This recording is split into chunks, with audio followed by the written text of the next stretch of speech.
Sunyoto, saya Kepala Dusun Sendangsari, Kecamatan Darun, Wonosobo.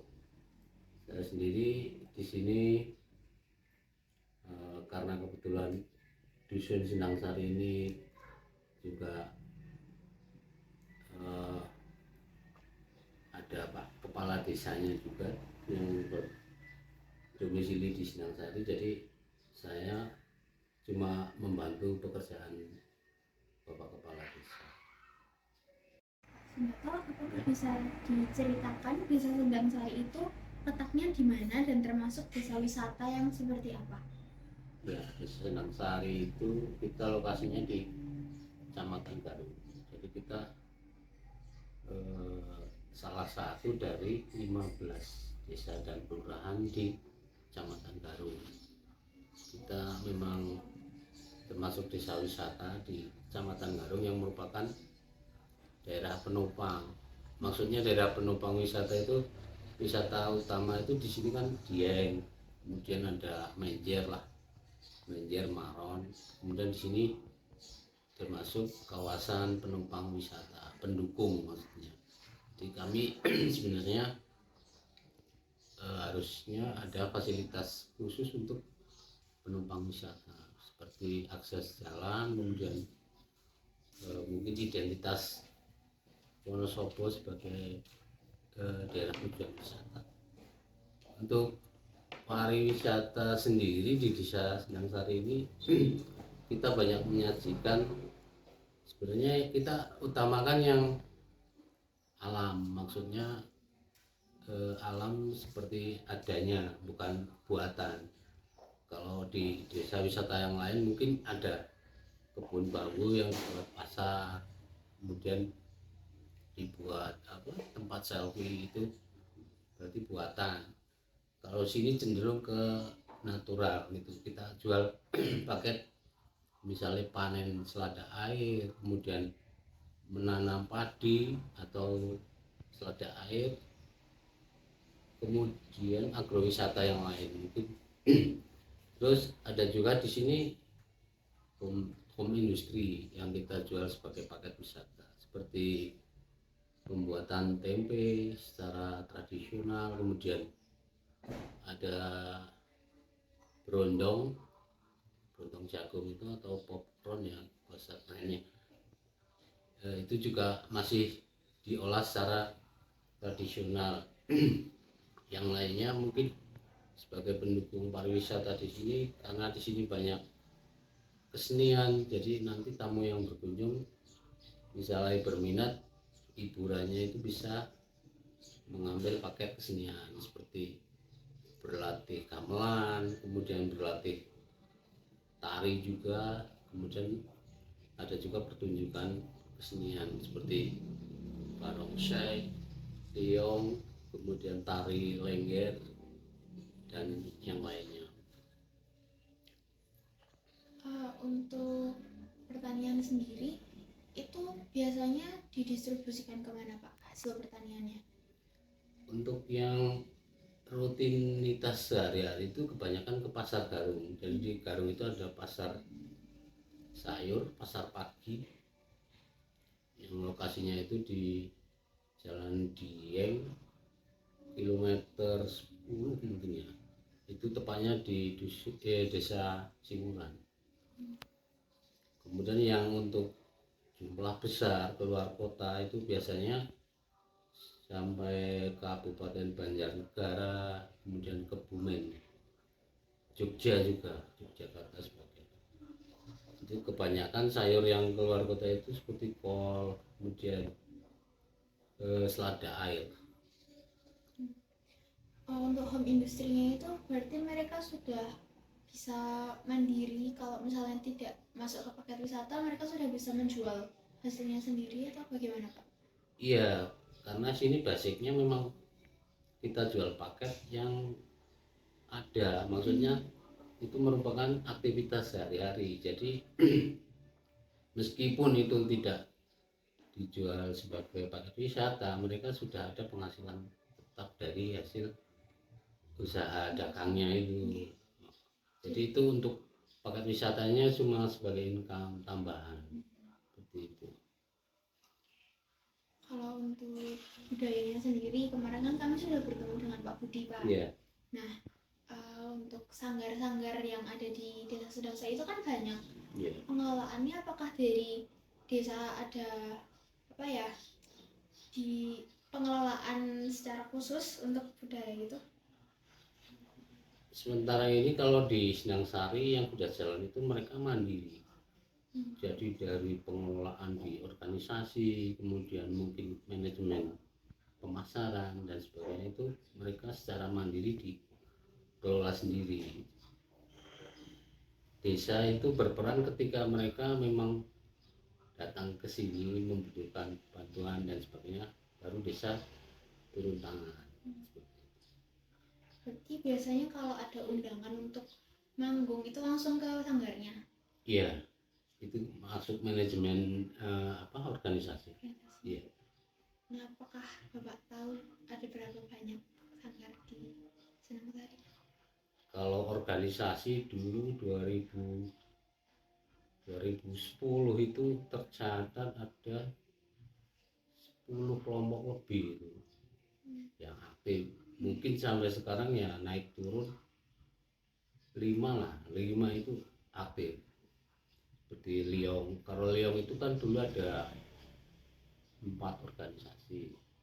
Kemudian Kuda Lumping, Lengger, dulu ada Ketoprak juga, Wayang Kulit. Yang lain mungkin ya kayak kesenian keagamaan lah, di Rebana, di TPG. Nah, itu kalau misalnya tidak manggung di daerah lain di luar desa itu, apakah mereka sering manggung di desa, di Sinangsari sendiri, Pak? Untuk main di desa itu biasanya pas ada giliran di organisasi itu. Kemudian selain juga ada hajatan di desa. Kemudian untuk event di desa Sinangsari itu kan ada setiap tahun itu ada event yang mementaskan semua kelompok seni.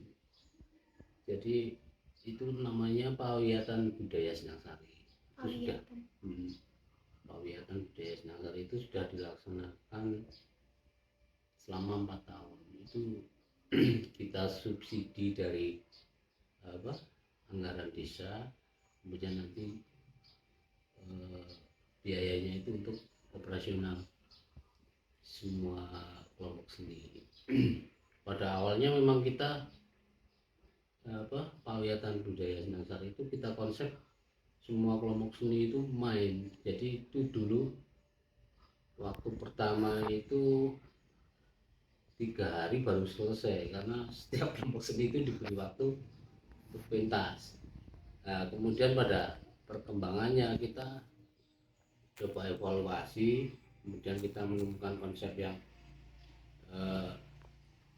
dimusyawarahkan itu biar simpel, kemudian semua kelompok seni itu bisa ikut berperan. Itu kita buat pementasan seperti sendra tari. Sendra tari itu nanti pelakunya diambil dari semua kelompok seni. Jadi mereka semua berperan di situ dengan satu konsep sendra tari. Sendra tari itu kan satu cerita yang mungkin kaitannya dengan budaya desa, sejarah desa, kemudian mitos-mitos yang ada di sini. Seperti itu. Jadi konsep terakhir kita itu digabung. Jadi semua kelompok seni main dalam konsep sendra tari. Jadi waktunya bisa efektif, semua berperan. Untuk mitosnya kan tadi Bapak sempat menyebutkan ada mitos-mitos di Sinangsari. Yang kami tahu itu sudah ada mitos Kaligondang dan mitos Liong. Apakah sampai sekarang mitos-mitos itu masih mempengaruhi budaya dan perilaku warga desa? Iya, jelas, karena yang namanya mitos itu kan cerita yang diceritakan turun temurun, otomatis sampai sekarang juga masih berpengaruh. Seperti contohnya kalau pas pementasan liong, misalnya di acara desa, dia pawe atau unduh-unduhan keliling desa, itu ada tempat-tempat yang mereka nggak bisa lewat karena ada kepercayaan itu. Kalau liong itu lewat tempat itu, di sini dikatakan itu pantangan, karena nanti menurut kepercayaan warga itu ada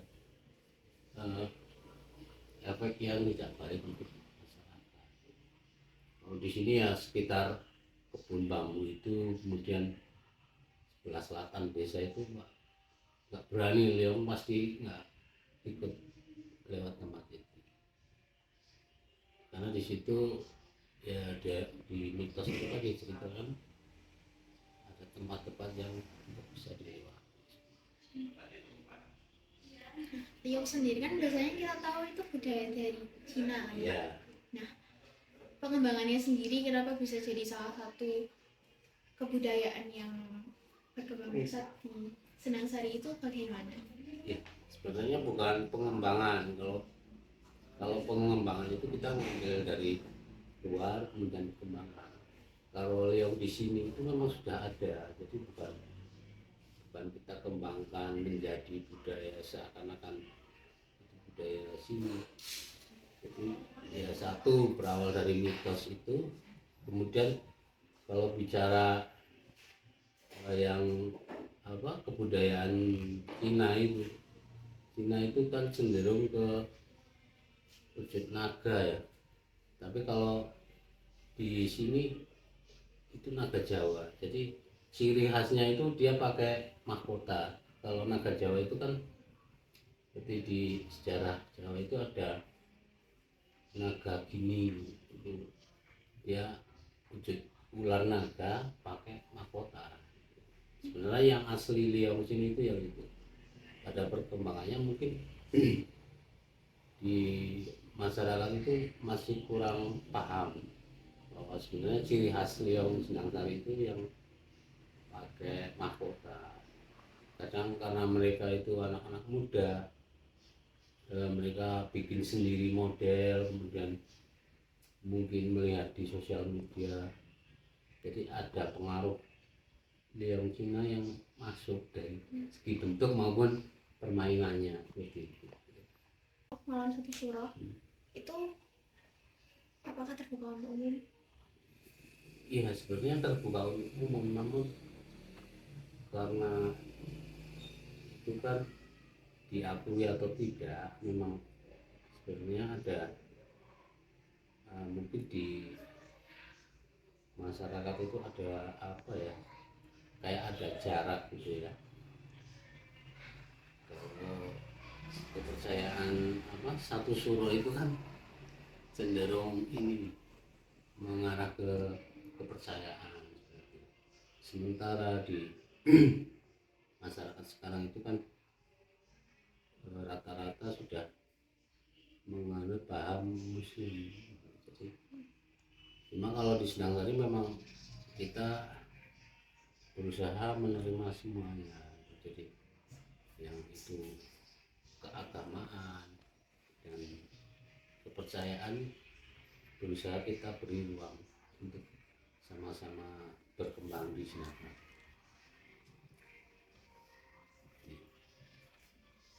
Kemarin waktu kami bertemu dengan Pak Budi kan ternyata di rumah Pak Budi itu ada banyak sekali peninggalan yang tidak terduga dan beberapa juga dari Senangsari. Apakah itu terhitungnya masuk ke aset desa atau tidak?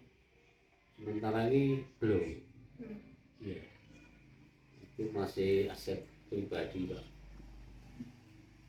Dia kan memang termasuk warga ya budayawan lah, dia senang ke arah seperti itu. Cuma dia sendiri juga aktif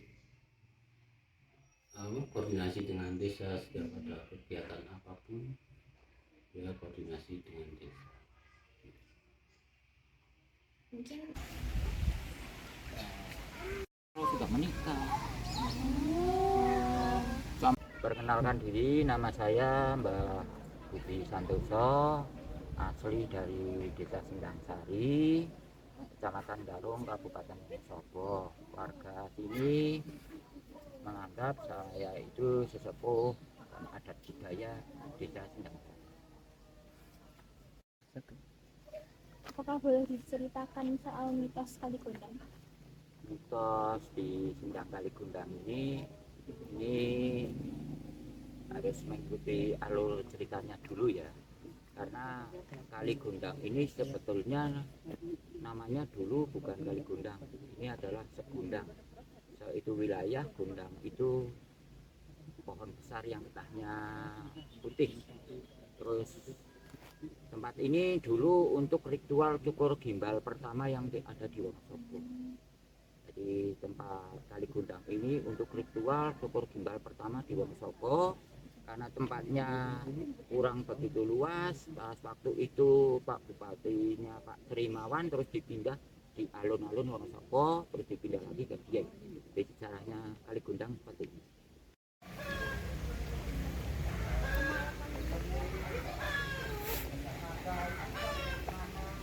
Nah, untuk mitosnya ini karena Kali Gondang itu adalah ada 7 sumber air, atau bahasa sekarang 7 tuk.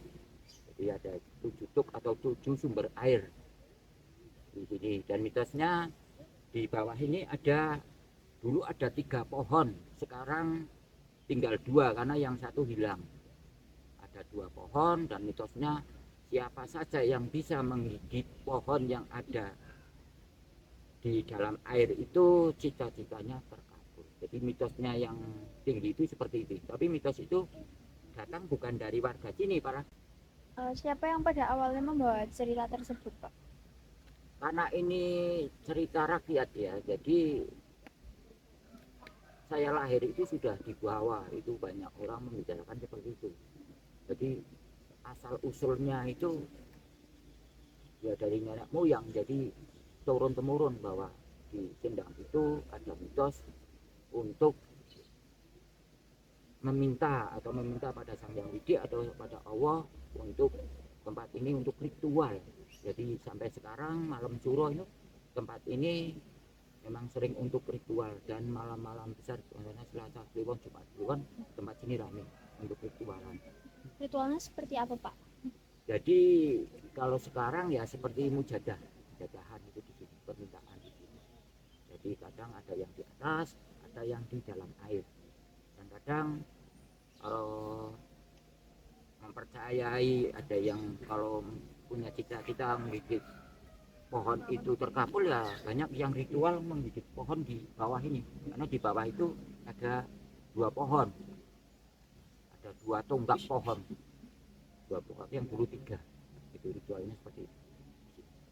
Pohon apa, Pak, yang di bawah? Kalau pohonnya warga sampai sekarang dari nenek moyang nggak tahu itu pohon apa, karena di sini ada pohon itu 2, itu nggak tahu pohon apa. Sampai sekarang sampai kecil merucut itu karena ya digigiti untuk ritual. Jadi bukan warga sini, malahan dari Jakarta, dari Bali, dari mana itu ritual di sini. Jadi udah menyebar gitu.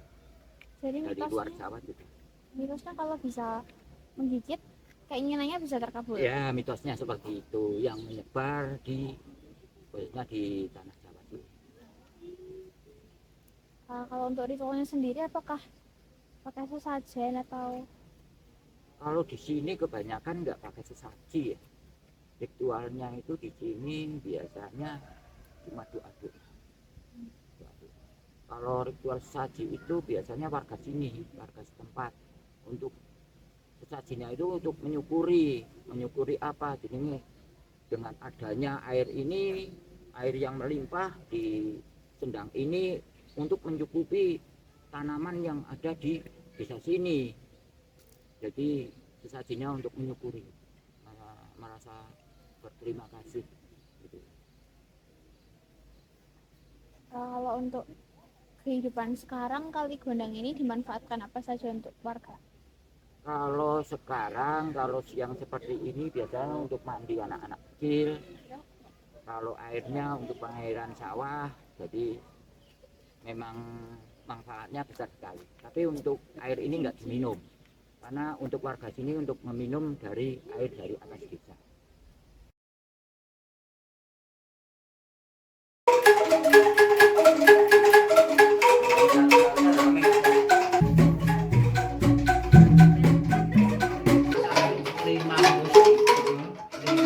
Jadi itu dipegang semuanya. Oke. Mulai ya Pak. Iya. Gamelan ini di Sendang Sari sendiri sudah ada mulai tahun berapa? Khusus gamelan di tahun Sendang Sari untuk tahunnya itu kurang jelas Mbak, karena kelahiran saya itu sudah ada. Jadi dari nenek moyang itu memang gamelan di Sendang Sari sudah ada, tapi khususnya dulu gamelannya itu seperti ini. Jadi dari bambu, dari pring ya. Kalau sekarang bahasa Sendang Sarinya pring, jadi dari bambu. Dulu saya lahir sudah ada, jadi untuk positif tahun nggak jelas. Jenis-jenis gamelan yang ada di Sendang Sari sendiri apa saja ya? Nah, jenis gamelan yang ada di Sendang Sari saat ini, gamelan yang dulu dari bambu ini angklung itu masih ada, terus ada gamelan dari besi juga ada, gamelan dari bir ada, dan dari perunggu ada. Karena di Sendang Sari sendiri ada beberapa kesenian, makanya gamelannya ada 5 gamelan yang ada di Sendang Sari, khususnya yang dari besi. Berarti itu untuk misal dari besi untuk apa, perunggu untuk apa, itu ada apa ya Pak, kategorinya sendiri-sendiri. Misal untuk yang perunggu untuk main mengiringi tari apa gitu atau Itu untuk pengembangan. Jadi besi, bir, perunggu itu karena selera. Jadi dulu itu karena warga sini nggak kuat untuk beli bir, jadi dari besi dulu. Setelah ada anggaran baru beli bir, terus ada anggaran lagi, sampai sekarang sudah ada gamelan perunggu yang ada di desa sini. Tapi itu nggak lepas ada bantuan pemerintah. Jadi mengapa sekarang ada gamelan perunggu itu nggak lepas dengan adanya dana Indonesiana. Jadi Kementerian Indonesia dari Ibu Sri Mulyani. gamelan itu berarti jenisnya banyak ya Pak. Saya pikir kami pikir gamelan itu hanya yang ini Bapak yang bulat-bulat itu kunang. Oh, itu gamelan banyak. Dari gamelan sekarang itu banyak, dari ada peking, ada demung, ada yang lain, ada kunang lain. Itu banyak untuk pengembangan. Jadi gamelan-gamelan sekarang itu pengembangan dari gamelan dulu. Karena gamelan dulu itu cuma ada 5 not. Jadi dari bambu itu cuma ada 5 not. Tapi menjadi laku. Tapi sekarang kan ditambah-tambah. Mungkin 7 kurang menjadi 9, 9 kurang menjadi 12. Jadi notnya itu selalu ditambah. Jadi beda dengan gamelan yang memang dulu nenek moyang yang ada. Itu cuma 5 not dan menjadi lagu. Gitu ya. Jadi memang beda sekali untuk yang dulu sama yang sekarang. Untuk pelestarian gamelan ini sendiri, kalau di Sendang Sari itu bagaimana Pak? Untuk pelestarian karena ada bagiannya masing-masing ya. Jadi ada pengawasan masing-masing, ada pengurusnya sendiri-sendiri. Jadi ada perawatan. Jadi tiap organisasi itu punya pengurusan masing-masing, untuk ada yang merawat gamelan, ada pakaian, jadi sudah ada bagiannya masing-masing, sudah dikoordinasi dan koordinir. Berarti kalau dipentaskan itu jadi satu kesatuan, misal gamelan dan tari gitu Pak? Nah, untuk pentas itu biasanya khususnya Wonosobo itu biasanya orang mengundang itu lihat dulu, kan di Sendang Sari banyak kesenian. Jadi kalau khusus tari topeng, khususnya taruna budaya, itu ya juga ada pengurusnya masing-masing. Jadi untuk khususnya pentas itu tari topeng sama kuda lumping itu jadi satu. Jadi biasanya itu kuda lumping dulu siang, laki-laki, perempuan, baru tari topeng. Jadi satu paket, jadi nggak terpisah-pisah. Tapi masalah grup itulah terpisah-pisah. Tapi kalau undangan itu biasanya satu paket. Itu kebanyakan asli dari Sendang Sari pemain-pemainnya. Kebanyakan dari Sendang Sari, tapi ada orang luar dari Sendang Sari ikut klub di Sendang Sari juga ada. Jadi untuk kesenian itu Wonosobo itu sekarang bukan semuanya dari Sendang Sari. Mungkin dari Garum juga ada yang ikut, dari Dawan juga ada. Gitu. Jadi sekarang itu karena ada ya persatuan dan keinginan anak itu belum tentu ingin di desanya sendiri. Kadang ikut di desa orang lain. Apakah boleh dijelaskan Pak, ini yang ada di sini itu gamelan apa jenisnya dan masing-masing alat namanya apa? Kalau ini yang ada di ini namanya angklung ya dari dulu. Ini lima not ya. Ini untuk membuat lagu ini cuma 5 not. Ini dulu. Terus ini untuk tambahan. Jadi untuk bassnya kalau sekarang. Jadi untuk ngimbangi yang pertama ini. Terus ini yang atas ini adalah tambahan model sekarang. Kebanyakan seperti ini untuk campur sari atau dangdut karena ini hampir mirip dengan yang atas ini seperti organ. Jadi ada 3 oktav ya. Jadi untuk pengembangan sekarang karena anak-anak sekarang kalau dimasukin lagu-lagu lengger atau tawib zaman dulu kurang begitu tahu sejarahnya. Anak-anak sekarang itu tahunya yang rame, yang penting ikut goyang itu ya rame. Jadi kalau yang dulu itu kan lagu itu ada filosofinya tuh atau ada sejarahnya. Ya khususnya ini kan tambahan. Sebetulnya ini cuma 2 ini dan tambahan kendang sama gong. Ya, dulu cuma seperti itu. Gongnya aja bukan gong seperti itu gong sekarang. Dulu itu gongnya itu pakai bumbung sama gong anggang-anggang. Jadi sekarang nggak ada, itu sudah punah. Sebenarnya gongnya gong anggang-anggang atau gong bumbung, enggak seperti gong sekarang gong besi atau perunggu. Itu beda, itu sudah pengembangan sekarang. Ini untuk gamelan tua biasanya apa yang membedakan gamelan tua dan gamelan baru? Apakah hanya variasinya atau untuk membedakan notnya dan cara memainkan? Notnya itu cuma 5 dan memainkannya itu susah kalau gamelan dulu karena 5 jari ini 5 sama 5 di 10 harus bisa seimbang main semuanya. Susah untuk memainkan angklung zaman dulu. Nah angklung zaman sekarang itu mudah karena cuma menekan. Nah dulu itu pakai tarikan dan untuk mengimbangi nada paling susah karena cuma notnya itu cuma 5. Itu perbedaan dulu sama sekarang itu mudah sekarang karena sekarang itu simpel lah cara mainkan, mudah nggak ribet pakai narik seperti ini angklung. Dan lagu-lagunya juga beda. Untuk membedakan kebanyakan angklung itu lagunya lagu memang tua dan sebetulnya lagu itu adalah doa yang diiringi pakai musik gitu.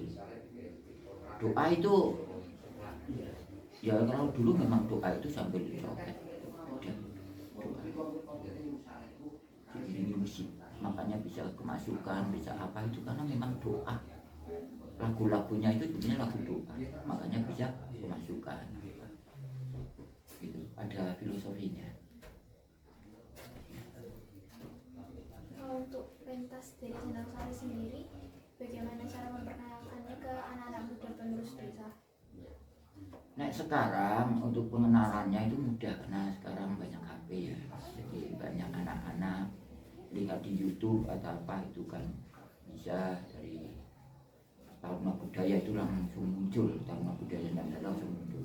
Biasanya anak-anak muda dari beberapa desa itu tertarik lihat di YouTube, baru datang, baru belajar. Nggak seperti dulu, karena dulu nggak ada HP, jadi untuk pengembangannya memang susah. Beda sama sekarang. Biasanya dari desa sendiri sering dipanggil untuk main di mana Pak? Pentas-pentas di mana? Kalau dari desa terserah ada undangan. Biasa kebanyakan itu Lebaran itu banyak undangan, sama sebelum puasa itu banyak undangan. Itu dari beberapa desa, mungkin ada dari Temanggung, dari Wonosobonya, dari Banjarnegara itu ada. Jadi kalau undangan itu biasanya waktu ya, nggak boleh.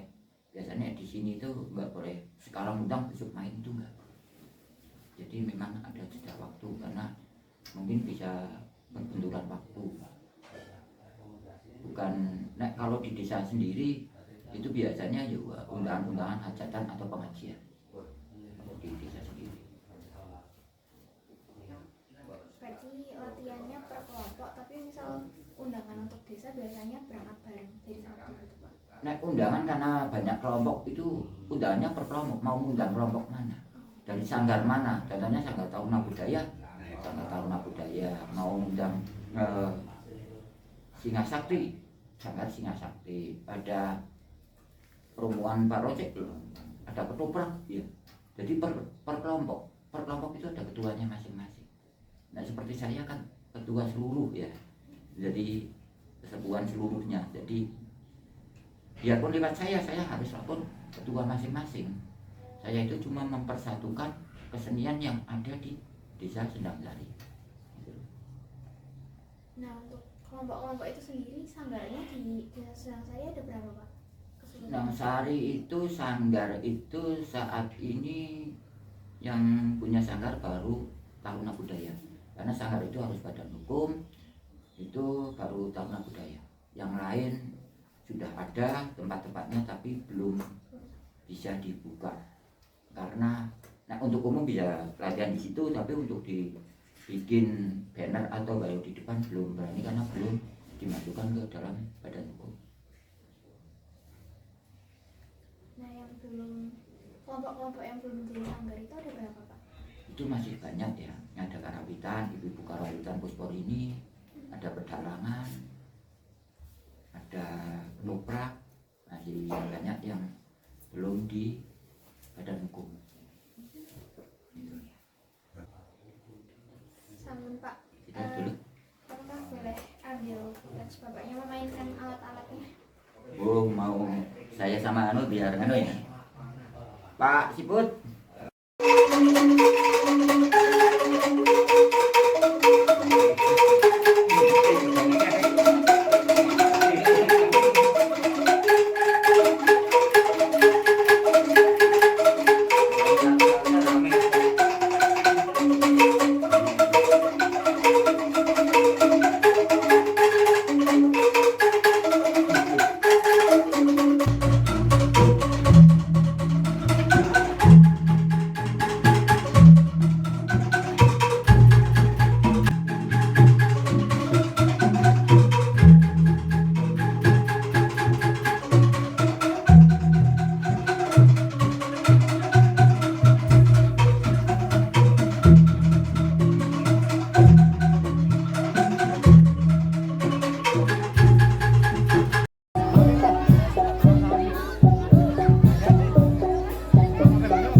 Perkenalkan, nama saya Ahmad Sukirman, saya asli dari Sendang Sari. Saya sebagai pengurus rombongan Liong Antaboga Sendang Sari. Sejak kapan Mas Sudirman memainkan Liong? Kalau saya itu sejak sekitar 2000 2012. masih SMP. Masih. Masih SMP. Itu yang di sampingnya itu ada ular naga itu warna kuning. Dia bermahkota. Itu kalau cara lihat real di rombongan naga puspita. Itu bisa melihat. Bisa nanti kita akan. Oh iya, siap. Di cerita itu apakah ada apa ya Mas? Misal nanti ada orang yang lihat naga, itu ada pengaruhnya ke desa nggak? Dari mitosnya. Kalau itu bisa Pak. Bisa Pengaruhnya seperti bisa sakit. bisa sakit. Iya. Kalau caranya orang Jawa ya keweden. Kemudian Gitu, keweden. itu yang sakit yang lihat atau Yang lihat. yang lihat? Kadang kemungkinan kan orang kecil yang ya, masih belum umur itu. Oh, nggih. Karena kan matanya kan lebih tajam ke seperti hal itu. Biasa. Biasanya antar buka main di mana Mas? Main itu di luar kota sering, di kota sendiri itu sering Biasanya diundang sama kota. diundang. Langsung ke antar buka ya? Iya. Itu sering pentas di luar kota itu di Pondok Api Tegalrejo, Magelang. Magelang pernah itu Magelang hampir setiap tahun diundang Itu biasanya acara apa Mas? acara pengajian. Pengajian. Imlek kan? Kalau Imlek paling kadang-kadang Kadang juga diundang. kadang-kadang, ya. Oke. Di Purworejo pernah acara hari jadi Purworejo. Ini kalau di desa rutin main atau Enggak Pak, itu paling ya manut undangan gitu. main kalau di desa mau main itu biasanya ada acara apa Mas? Kalau di desa itu sepertinya biasanya pengajian Agustusan, kadang desa Sedakari pun pernah ada acara pawiyatan budaya, itu tadinya berjalan setiap bulan Agustus. Biasanya ada Liong, Barong, saya lagi itu pentas juga di lapangan. Ampun Mas. Didamel tahun pinten Mas? Nek Ini ki. ini mungkin nek pun carane pun posisi kan niki nggih niku ki nek turune sik biyen-biyen niku 1999. Oh berarti sik dibentuk nggih. Didamel niku tahun ini. Kan nek awalnya lagem Lego Nggih. ada ke plastik niku. Nggih. Awalnya iki gokil lah Mas, dikatakan gokil. Gokil niku nopo? Biyen iseng angka karnaval gawe apa? Oh. Itu gawe iki. Nah niku niate model Bali nah. Sekali pakai cukup. Nah niku juga ono undangan. Ono undangan niku cukup alhamdulillah. Kasih sak niki. Alhamdulillah. Berarti niki napa? Ngapunten ket 1999 niku tasih sama tapi direnovasi niku Mas. Nggih. Kalau identik nek angsa buka kan hijau. Nggih. Identik. Berarti niki napa? Butuh ngangkatnya tiang 16. Nggih. Nek ngene iki nek 16 orang. Oke, nama saya Galang Rastiko, alamat Sedakari, Kecamatan Garung, Kabupaten Wonosobo. Masnya di Antaboga jadi apa? Saya di Antaboga sebagai admin sosial media. Antaboga itu Antaboga itu sebuah perkumpulan dari kesenian Naga Jawa. Naga Jawa. waktu main Liong, apakah pernah ada yang kesurupan? Mungkin tren gitu yang ini ada, seringnya ada. Pemainnya atau penonton? Pemain. Pemainnya. Itu masih tau nggak? Kok bisa kesurupan kenapa? Mungkin karena meresapi ya, meresapi. Jadi biasanya yang sering kesurupan itu yang di ini kepala, yang pegang kepala.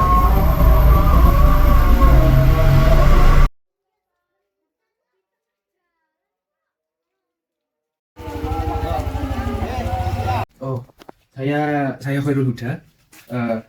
Ini kebetulan pabrik tempe milik orang tua saya. Pabrik tempe ini ada di Desa Sendang Sari, Kecamatan Garung, Kabupaten Wonosobo. Kalau di tempat ini itu proses pertama dari pembuatan tempe itu pertama pemasakan dulu. Pemasakan kedelai dari yang mentah jadi pemasakan di sini sekitar 4 jaman. Biasanya sih kalau 4 jam 5 jam lah. Kalau lagi kayak gini, kalau lagi mendung bahkan bisa sampai 5 jam tergantung ini cuaca sih. Kalau lagi cerah bisa 3 jam udah selesai, udah mateng. Di sini pakai kayu, pemasakannya pakai kayu, pakai tungku. Ya dari situ aja. Terus kalau udah dimasak kan udah mateng, kalau udah mateng terus dicuci. Terus dicuci karena soalnya air kedelai itu kalau nggak dicuci pas direndam dulu selama semalam di situ dulu nanti lengket, jadinya lengket kayak gitu.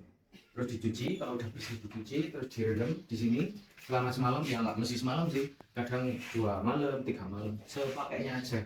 Setelah dicuci baru dicuci lagi besoknya dicuci lalu digiling, lalu setelah digiling disiram sama air panas. Setelah disiram sama air panas diiriskan, yang udah diiriskan yang ini. Nah inilah udah siap dibuntel, udah siap dibikin tempe. Prosesnya gitu. Nah, kalau ada yang mau ini alat penggilingannya pakai ini. Terus ini yang direndam, ini masakan kemarin.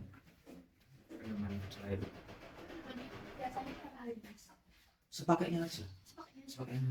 Kalau sekarang misal pakai ini kan kondongan. Kalau biasanya di sini 4 kondongan ya, berarti cuma pakai 4. Terus itu ya buat besok. Ini direndam, jangan sampai kering. Kalau kering nanti keras lagi. Kayak ini.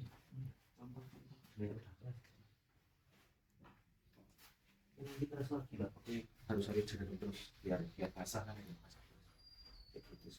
Terus kalau udah ini baru proses dicampur sama ragi di situ. Kalau udah dicampur sama ragi baru dibuat tempe. Raginya sih pakai ragi tempe. Raginya kayak gini. Ragi kemasan kayak gini. Kayak gini. Itu sih. Terus lalu baru proses pembuntelan, pembungkusan tempe. Monggo kalau ada yang mau usul. Fermentasinya tuh paling lama berapa mas? Fermentasi kalau biasanya tempe itu 2 malam. 2 malam baru bisa dijual. Berarti kalau buat hari ini itu baru bisa dijual sekarang hari apa? Hari Kamis ya. Kamis 1 berarti baru bisa dijual hari Sabtu. Hari Sabtu baru bisa dijual. Kalau contoh hari ini kayaknya nggak ada yang bisa di belum matang. Soalnya kan suasananya lagi dingin. Nah itu pengaruh sama fermentasinya. Nah itu gitu. Kalau yang mau lihat, nah itu yang udah mau mateng. Ini yang belum. Ini yang 2 malam, tapi kalau cuacanya lagi dingin kayak gini, ya bulan Juli lah biasa. Kalau yang udah mulai mengupas di sini juga ikut ke bagian dinginnya, jadi kadang fermentasinya nggak jalan seperti biasanya. Tapi kalau cuaca lagi panas, 2 malam itu udah mateng, udah kebungkus semua sama jamur. Ini kalau yang semalam lah kayak gini.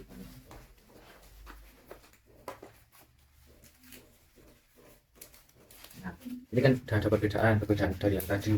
Kalau yang 2 malam udah ada jamur samurai, kalau yang 1 malam belum ada. Ini besok lah baru ada mulai.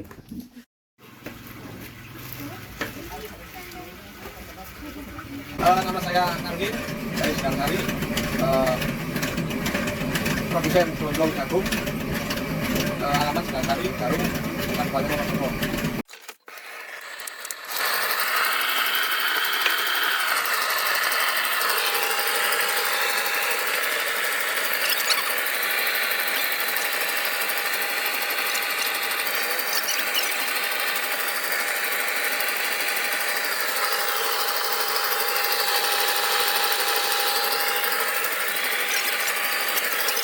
Ini ada pengepul, ada tali dan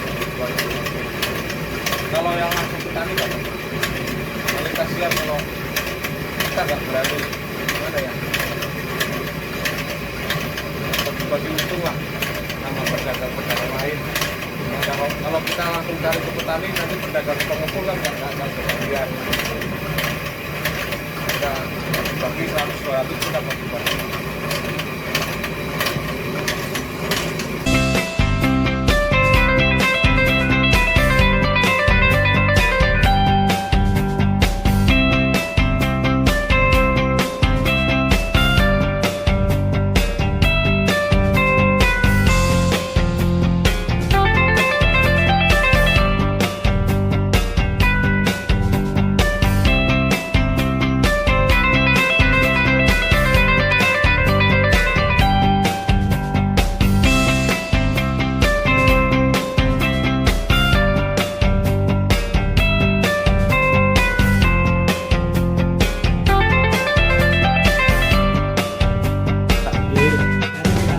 Oh, sik Niko, berarti Niko tasih satu cabang.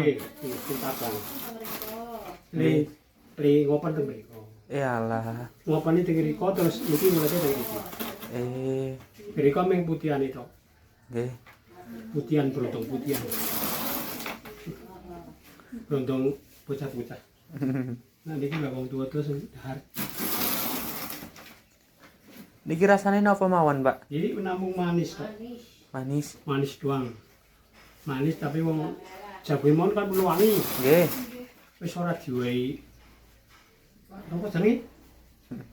Pengaruh apa jenenge? Wangi. Buatan kari itu wangi apa pun wangi. Tunggal niki Nggih. bungkus saya niki.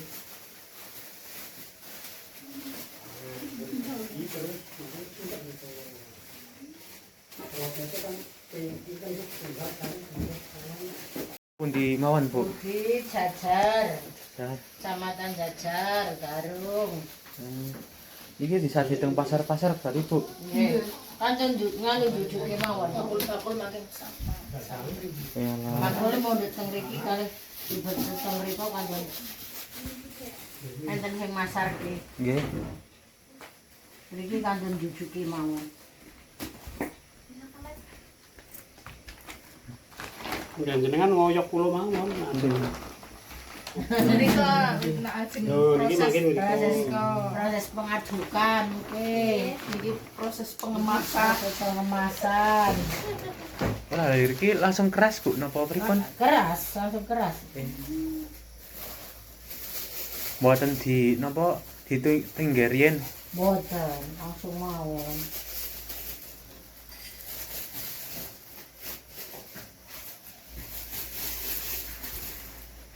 Coba dulu, Mbak.